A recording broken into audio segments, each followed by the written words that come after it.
Good morning, Guardians. Briar Rabbit here. This weekend, Bungie announced a new Destiny event simply titled The Dawning.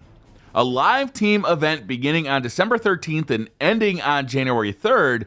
Many players, myself included, were shocked at the scope of what The Dawning seems to offer. But let's face it, Bungie knows how to get a hype train rolling, and that has resulted in disappointment in the past. Look no further than October's Festival of the Lost for proof of that. So what I and many other Destiny fans are wondering is whether or not Bungie has learned from player reactions to the Festival of the Lost, and how does this new event compare?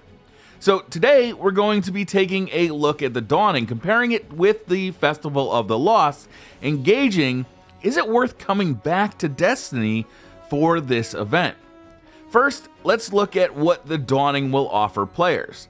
SRL, that's a big deal. Sparrow Racing League was originally released as a standalone event in 2015, and while reactions to it were mixed, a lot of that negativity was based on expectations of seeing a new DLC when it was announced, not on the game mode itself. This year, it was expected and has broadened in scope. 2 new tracks have been added to the mix for a grand total of 4. New Sparrows and racing armor are available as rewards, and the Sparrow Racing League logbook makes a return this year, but it will be free. Overall, SRL alone is a much bigger event than it was last year, and looks to be a more robust experience as well. But I can honestly say that there were no surprises there. We knew that the SRL was making a return, and we strongly suspected it would bring with it new maps, new Sparrows, and new racing gear. What was surprising was the amount of additional content that is being thrown our way. Chief among these has to be the new strike scoring system, and the updates of the 3 existing strikes. This new way of playing strikes should add a bit of replayability to the strikes that we've been playing for 2 years now. And by adding 3 newly revamped strikes with made-over versions of the Nexus, Will of Crota, and the Shadow Thief, there's actually new PvE content to explore.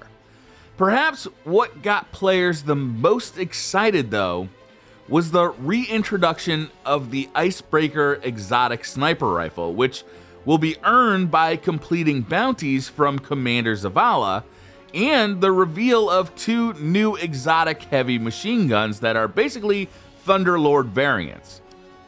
That's a lot of new stuff for a free update to a game. And when you compare it to what was offered with the 2016 Festival of the Lost event, it compares quite favorably.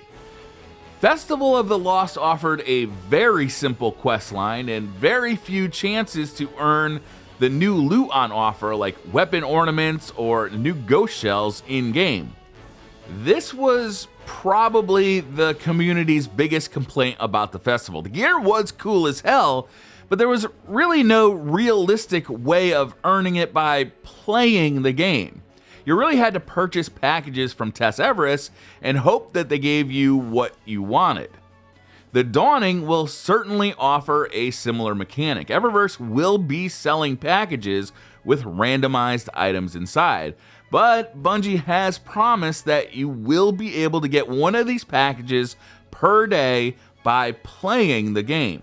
This should lessen the complaints about the microtransaction economy in Destiny, but I doubt it will quell them altogether. So, when I look at The Dawning as an event, overall I see a lot to like. This is by far the most ambitious live team event we've seen in Destiny to date.